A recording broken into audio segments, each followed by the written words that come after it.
जय हिंद साथियों, स्वागत है आप सभी का एजुकेशन केयर 6 में। दोस्तों आज हम बात करेंगे एक और नई वैकेंसी की, और ये नई वैकेंसी फिर से आपके उसी विद्यालय से निकली है जिसके बारे में हमने आपको कल चर्चा की थी। जी हाँ, कल हमने आपको एक अपडेट दिया था जहां पर सिमुलतला रेसिडेंशियल स्कूल से रिक्रूटमेंट आई है। सिमुलतला रेसिडेंशियल स्कूल क्या होता है, हमने आपको इस वीडियो के माध्यम से सारी चीज़ें बताई है। इस वीडियो को भी जरूर देख लीजिएगा, एडवर्टीजमेंट देख लीजिएगा और इसके इंपॉर्टेंट नोटिफिकेशन को देख लीजिएगा, कब से फॉर्म भरे जाएंगे। सारी जानकारी मैंने कल के वीडियो में दिया है, उसका लिंक भी हमने वीडियो के डिस्क्रिप्शन में डाला है और वहां से जाके आप देख सकते हैं। चलिए तो आज बात करेंगे एक और नई वैकेंसी की। ये नई वैकेंसी का अपडेट आया है दोस्तों सिमुलतला रेसिडेंशियल स्कूल से, जहां पे इंपॉर्टेंट नोटिस भी दिए गए हैं, एडवर्टीजमेंट दिया गया है for the post of principal and the vice principal. तो दो तरह की वैकेंसी है दोस्तों। चलिए इसके एडवर्टीजमेंट को ही हम डाउनलोड कर लेते हैं।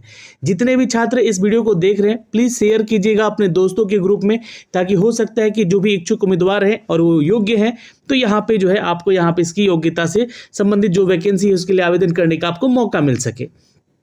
दोस्तों ये एडवर्टीजमेंट संख्या है 30/2024 और ध्यान रखिएगा बिहार के पटना जी के अंतर्गत सिमुलतला आवासीय विद्यालय जमुई डिस्ट्रिक्ट में है।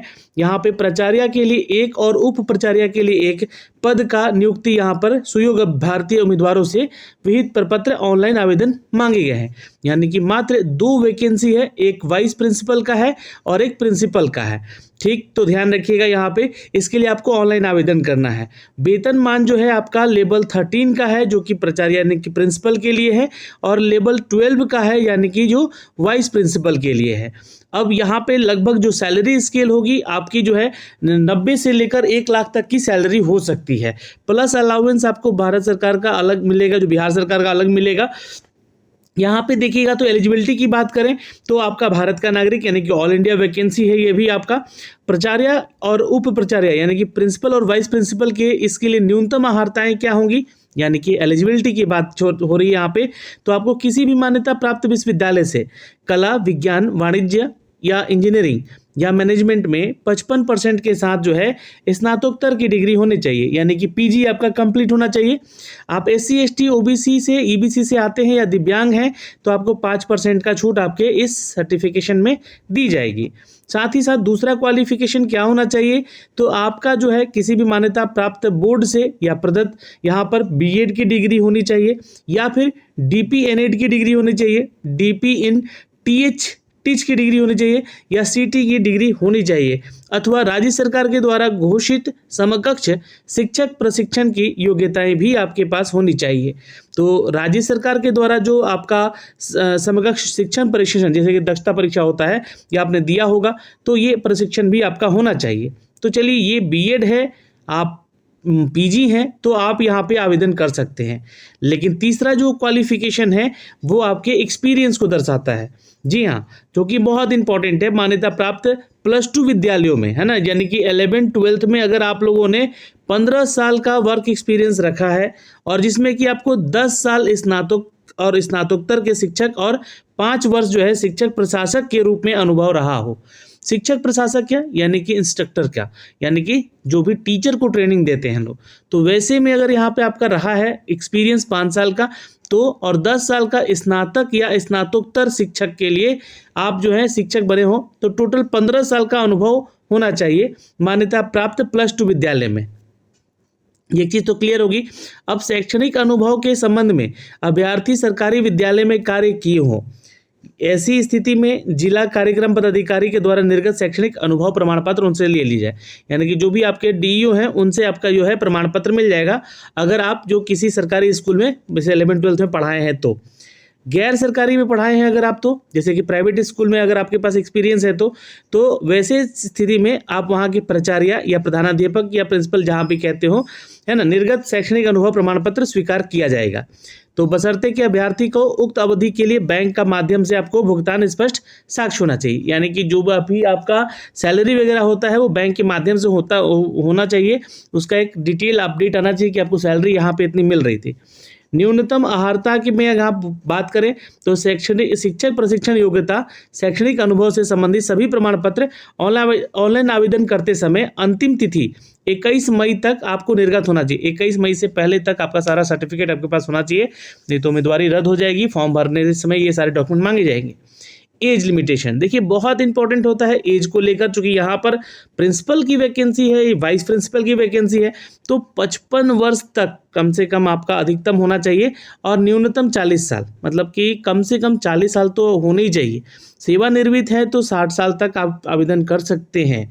ठीक है, चयन की प्रक्रिया पे आते हैं तो आपका यहाँ पर फिर वही आपका सिलेक्शन प्रोसीजर में पहले तो पीटी एग्जाम होगा, फिर आपका लिखित परीक्षा होगा, फिर उसके बाद आपका इंटरव्यू होगा। नहीं 3 फेज में ये परीक्षा होगी। पहला फेज जो होगा पीटी का, जहाँ पे 120 प्रश्न पूछे जाएंगे, 2 घंटे का पेपर होगा। फिर सभी प्रश्न बहुवैकल्पिक होंगे, सब वस्तुनिष्ठ होंगे। 120 प्रश्न के 4 भाग होंगे दोस्तों। आपको बता दें कि जहाँ पे 30 प्रश्न आपके जीएस सेक्शन से, 30 प्रश्न गणित से, 30 प्रश्न विवेक परीक्षण यानी कि रीजनिंग से और 30 प्रश्न अंग्रेजी व्याकरण से होंगे। सभी प्रश्न प्रवेशिका स्तर पर होंगे, यानी कि स्नातक स्तर पे होगा, ये ध्यान रखिएगा। स्नातक या स्नातकोत्तर स्तर पे भी क्वेश्चन आ सकते हैं। सभी भाग में न्यूनतम 10 अंक का प्राप्तांक आवश्यक होगा, यानी कि ये क्वालिफाइंग है, हर एक सेक्शन से 10 अंक कम से कम लेकर आना होगा तो क्वालिफाई हो जाइएगा। प्रारंभिक परीक्षा के आधार पर मुख्य परीक्षा हेतु जो उम्मीदवार हैं उनको चयन किया जाएगा। मुख्य परीक्षा के लिए चुने गए उम्मीदवारों की कुल जो संसूचित रिक्तियां हैं वह 10 गुनी ली जाएगी। तो ये 2 सीट है तो 2 का 10 गुना, यानी कि 20 लोगों को यहाँ पर मेंस में बुलाया जाएगा, फिर उनका मेंस एग्जाम लिया जाएगा। तो मेंस एग्जाम का जो पैटर्न है 2 पालियों में होगा। 2 पालियों में होगा। एक पाली के अंतर्गत सामान्य अध्ययन यानी कि जीएस के पेपर होंगे। दूसरी पाली में अभ्यर्थियों द्वारा निम्नलिखित विषय सूची में से किसी एक विषय का चयन करना होगा। अब इनमें से कोई एक ऑप्शनल आपको पेपर चूज करना होगा, ठीक है, जो कि दूसरी पाली में आपसे यहाँ से संबंधित सवाल जो होंगे तो पूछे जाएंगे। तो यहाँ पे आप लोग देख लीजिएगा, है ना, ये सारे आपके पेपर हैं। ठीक है, क्या है यहाँ पे मैं पीडीएफ भी शेयर कर दूंगा किस में है आपका, तो उसको एक चूज करना है, उसमें आपको जो है दूसरा पेपर देना होगा। एक पाली के अंतर्गत आयोजित 30% अंकों के प्रश्न लघु उत्तरीय होंगे, यानी कि शॉर्ट आंसर्स करने होंगे, लेकिन जो 70% क्वेश्चन होंगे उसके दीर्घ उत्तरीय होंगे। वैसे क्वेश्चन पूछे जाएंगे, यानी कि जो वहाँ पे डिटेल में उसके बारे में लिखना होगा। 300 अंकों का प्रश्न होगा। एक पाली की समय अवधि 3 घंटे की होगी और सभी प्रश्न स्नातक प्रतिष्ठा स्तर पे होंगे, यानी कि स्नातक के ऑनर्स के पेपर के आधार पे होगा। यानी कि कठिनाई वाला सवाल हो सकता है जो कि स्नातकोत्तर का भी इसमें डाला जा सकता है। तो ये तो हो गया, ये क्वालिफाइंग नेचर को लेकर बताया गया कि इतना % लेकर आना है जन कैटेगरी वाइज, तो आपको क्वालिफाई माना जाएगा। लेकिन ये ध्यान रखिएगा इतना मार्क्स लेकर अगर आप लोग आ गए तो क्वालिफाई हो ही जाएंगे। फिर आपके पास जो है 100 अंक का जो होगा वो इंटरव्यू होगा। ये तीसरा फेज है जहाँ पे आपको वैकेंसी के 2.5 गुना लोगों को बुलाया जाएगा। अब 20 में से जो है सिलेक्शन होंगे कितने, तो 2 का 2.5 गुना कितना हो जाएगा भाई, तो यहाँ पे लगभग जो है मान के चलिएगा 5 या 6 लोगों को कॉल कर लिया जाएगा। ठीक है, तो यहाँ पर अब देखिएगा 2.5 गुना होगा, यहाँ पे आएंगे जितने लोग। कोटिवार सामान्य कट ऑफ अंक के आधार पर आपका सिलेक्शन होगा, आपका इंटरव्यू होगा। लिखित परीक्षा में सफल उम्मीदवारों को इंटरव्यू में उपस्थित होना अनिवार्य होगा। लिखित परीक्षा के और इंटरव्यू के प्राप्तांकों को जोड़कर अनुबंध के आधार पर पूर्व में अभ्यर्थियों का प्रतिवर्ष जो संतोषजनक जो आपका एक्सपीरियंस होगा उसमें 5 अंक भी आपको मिलेंगे। मैक्सिमम 5 यानी कि साल का होगा, यानी कि 25 अंक आपको एक्सपीरियंस के आधार पर भी मिल सकते हैं। तो ये ध्यान रखिएगा यहाँ पर भाई, जाहिर सी बात है ये तो सबको मिलेगा क्योंकि क्राइटेरिया ही 15 वर्ष का है यहाँ पर, तो ये संतोषजनक लिख दिया गया है एक बात यहाँ पर, है ना। और तो ये ध्यान रखिएगा ये अंक सबको मिल सकते हैं। अब यहाँ पे कुछ निर्देश दिए गए हैं इस फॉर्म को भरने को लेकर, कौन कौन से डॉक्यूमेंट्स की जरूरत पड़ेगी आपको इसके बारे में जानकारी दी गई है। यहाँ पे ये सारे डॉक्यूमेंट्स होने चाहिए इन टर्म ऑफ जब आप फॉर्म भर रहे हो। तो आपके जो भी कैटेगरी से आप बिलोंग करते हैं, दिव्यांग से आते हैं तो उसका भी सर्टिफिकेट, एक सर्विसमैन में है या फ्रीडम फाइटर संबंधित है तो उसका सर्टिफिकेट, ये सारी चीज़ें हैं। अब महिला छात्र हैं तो आपको अपने जो है पिता के आधार का प्रमाण पत्र सब कुछ लेकर आना होगा और पहचान पत्र वगैरह, 4 फोटो खींचा हुआ, ये सब मतलब डॉक्यूमेंट्स हैं वो जो कि आपको फॉर्म भरते समय जरूरत पड़ेगा। फॉर्म भरने का फीस 600 रुपये है, लेकिन 200 रुपये बायोमेट्रिक लगेगा जिनके पास आधार कार्ड नहीं होगा।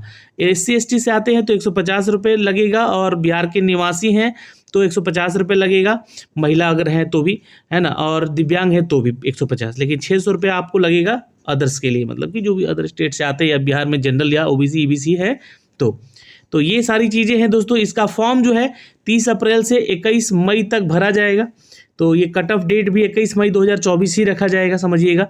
और ये फॉर्म भरने की प्रोसेस है यहाँ पे जो कि दिए गए, मैं फॉर्म भर के बता दूंगा अगर आप लोग ज़्यादा से ज़्यादा कमेंट किए तो अभी के लिए तो इस वीडियो में इतना ही, सारी जानकारी अप टू डेट की गई है। कोई सवाल है कमेंट सेक्शन में कमेंट करके ज़रूर पूछ लीजिएगा। जय हिंद।